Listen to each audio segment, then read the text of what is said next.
गृह मन्त्रालयले सुरक्षा निकायका पदाधिकारीलाई स्पष्ट प्रायोजनका साथै विभागीय स्वीकृत नलिई राजनीतिक दलका नेता तथा कूटनीतिक नियोगका नेतृत्वसँग भेटघाट नगर्न निर्देशन दिएको छ।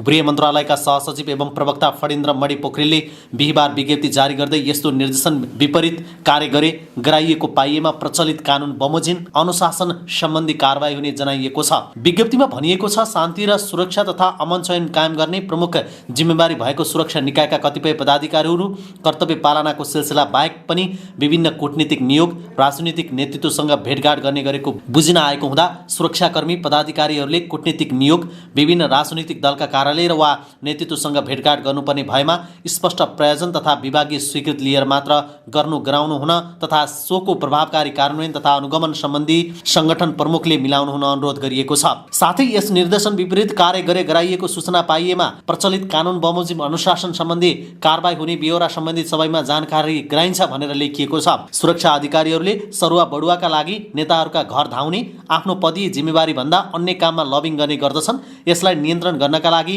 गृहमन्त्री रवि लामिछानेले यस्तो निर्देशन दिएको बताइएको छ। यसैबीच उपप्रधान तथा गृहमन्त्री रवि लामिछानेले सरकारी निवास सरेका छन्। उनी आज निजी निवासबाट हरिहर भवन स्थित सरकारी निवासमा सरेका हुन्। रवि र उनकी पत्नी निकिता पौडेल निवासमा आउँदा विधि पूर्वक पूजा पाठ गरिएको थियो। रविलाई नेपाली सेनाले सलामी दिएको थियो। सलामीका क्रममा भुइँमा पिर्का राखिएन। लामिछानेका स्वकीय सचिव प्रकाश सिग्देलले पिर्कामा नराख्न सेनालाई आग्रह गरिएको बताउनु भएको छ।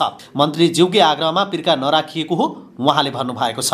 एउटा निर्णय गरेका छौँ भने एउटा न्यूनतम साझा कार्यक्रम तय गर्ने, 5 दिनभित्र न्यूनतम साझा कार्यक्रम तय गर्ने र यो प्रमुख सत्ता साझेदार दलको संयोजकको रूपमा हामीले एमाले अध्यक्ष आदरणीय केपी शर्मा ओलीलाई हामीले संयोजकका रूपमा अगाडि बढाउने निर्णय भयो र 5 दिनभित्र एउटा न्यूनतम साझा कार्यक्रम तय गर्ने भन्ने निर्णय गऱ्यौँ र त्यसपछि अब मन्त्रीमण्डल विस्तारका विषयमा छलफलहरू चले र मन्त्रीमण्डल विस्तार गर्दाखेरि क्षमताका आधारमा मेरिटोक्रेसी भन्छौँ त्यसका आधारमा चाहिँ हामीले विस्तार गर्ने भन्ने विषयमा छलफल भयो। मूलभूत रूपमा चाहिँ न्यूनतम साझा कार्यक्रमका लागि कसरी अगाडि बढाउने, सदस्यहरू कसरी तोक्ने भनेर हरेक राजनीतिक दलले एक-एकजना प्रतिनिधि तोकेर त्यसको ड्राफ्ट तयार गर्ने र 5 दिनभित्र यसलाई तयार गर्ने प्रमुख निर्णय चाहिँ यही मात्र। यो सरकारलाई चाहिँ तपाईँहरूले कसरी बुझ्नुपर्दछ भने यो उद्देश्य प्राप्तिका लागि न्यूनतम साझा कार्यक्रम बनाएर हामी केका लागि सरकार गठन भएका हौँ, हामी केका लागि सरकारमा छौँ भन्ने कुरा तय गर्ने हो।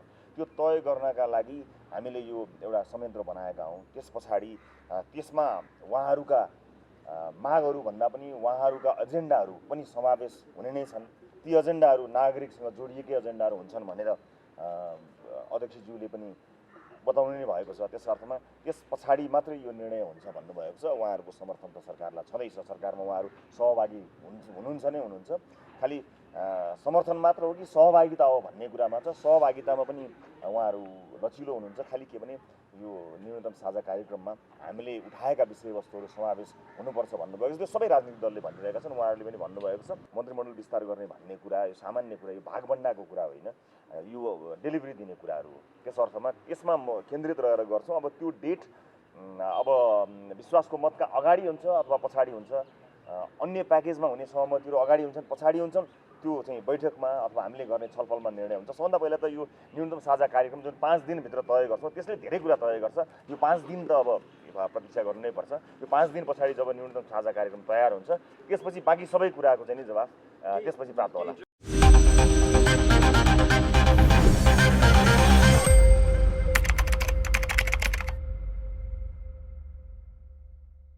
गृह मन्त्रालयले सुरक्षा निकायका पदाधिकारीलाई स्पष्ट प्रायोजनका साथै विभागीय स्वीकृत नलिई राजनीतिक दलका नेता तथा कूटनीतिक नियोगका नेतृत्वसँग भेटघाट नगर्न निर्देशन दिएको छ।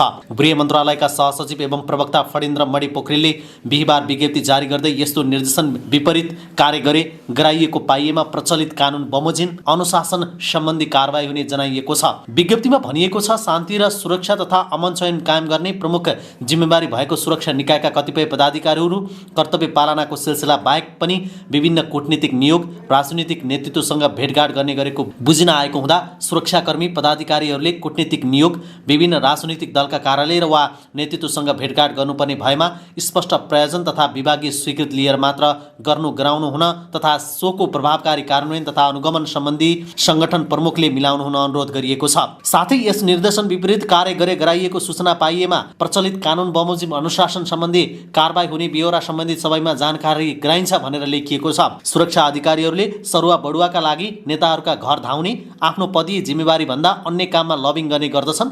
यसलाई नियन्त्रण गर्नका लागि गृहमन्त्री रवि लामिछानेले यस्तो निर्देशन दिएको बताइएको छ। यसैबीच उपप्रधान तथा गृहमन्त्री रवि लामिछानेले सरकारी निवास सरेका छन्। उनी आज निजी निवासबाट हरिहर भवन स्थित सरकारी निवासमा सरेका हुन्। रवि र उनकी पत्नी निकिता पौडेल निवासमा आउँदा विधिपूर्वक पूजापाठ गरिएको थियो। रविलाई नेपाली सेनाले सलामी दिएको थियो। सलामीका क्रममा भुइँमा पिर्का राखिएन। लामिछानेका स्वकीय सचिव प्रकाश सिग्देलले पिर्कामा नराख्न सेनालाई आग्रह गरिएको बताउनु भएको छ।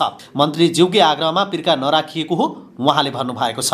एउटा निर्णय गरेका छौँ भने एउटा न्यूनतम साझा कार्यक्रम तय गर्ने, 5 दिनभित्र न्यूनतम साझा कार्यक्रम तय गर्ने र यो प्रमुख सत्ता साझेदार दलको संयोजकको रूपमा हामीले एमाले अध्यक्ष आदरणीय केपी शर्मा ओलीलाई हामीले संयोजकका रूपमा अगाडि बढाउने निर्णय भयो र 5 दिनभित्र एउटा न्यूनतम साझा कार्यक्रम तय गर्ने भन्ने निर्णय गऱ्यौँ र त्यसपछि अब मन्त्रीमण्डल विस्तारका विषयमा छलफलहरू चले र मन्त्रीमण्डल विस्तार गर्दाखेरि क्षमताका आधारमा मेरिटोक्रेसी भन्छौँ त्यसका आधारमा चाहिँ हामीले विस्तार गर्ने भन्ने विषयमा छलफल भयो। मूलभूत रूपमा चाहिँ न्यूनतम साझा कार्यक्रमका लागि कसरी अगाडि बढाउने, सदस्यहरू कसरी तोक्ने भनेर हरेक राजनीतिक दलले एक-एकजना प्रतिनिधि तोकेर त्यसको ड्राफ्ट तयार गर्ने र 5 दिनभित्र यसलाई तयार गर्ने प्रमुख निर्णय चाहिँ यही मात्र। यो सरकारलाई चाहिँ तपाईँहरूले कसरी बुझ्नुपर्दछ भने यो उद्देश्य प्राप्तिका लागि न्यूनतम साझा कार्यक्रम बनाएर हामी केका लागि सरकार गठन भएका हौँ, हामी केका लागि सरकारमा छौँ भन्ने कुरा तय गर्ने हो।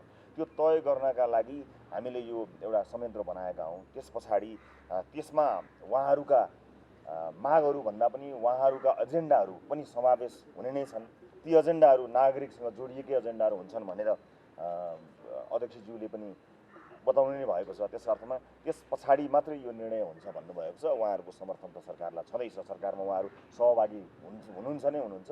खालि समर्थन मात्र हो कि सहभागिता हो भन्ने कुरामा छ। सहभागितामा पनि उहाँहरू लचिलो हुनुहुन्छ। खालि के भने यो न्यूनतम साझा कार्यक्रममा हामीले उठाएका विषयवस्तुहरू समावेश हुनुपर्छ भन्नुभएको छ। त्यो सबै राजनीतिक दलले भनिरहेका छन्, उहाँहरूले पनि भन्नुभएको छ। मन्त्रीमण्डल विस्तार गर्ने भन्ने कुरा यो सामान्य कुरा, यो भागभण्डाको कुरा होइन, यो डेलिभरी दिने कुराहरू हो। त्यस अर्थमा यसमा म केन्द्रित रहेर गर्छौँ। अब त्यो डेट अब विश्वासको मतका अगाडि हुन्छ अथवा पछाडि हुन्छ, अन्य प्याकेजमा हुने सहमतिहरू अगाडि हुन्छन् पछाडि हुन्छन्, त्यो चाहिँ बैठकमा अथवा हामीले गर्ने छलफलमा निर्णय हुन्छ। सबभन्दा पहिला त यो न्यूनतम साझा कार्यक्रम जुन 5 दिनभित्र तय गर्छौँ त्यसले धेरै कुरा तय गर्छ।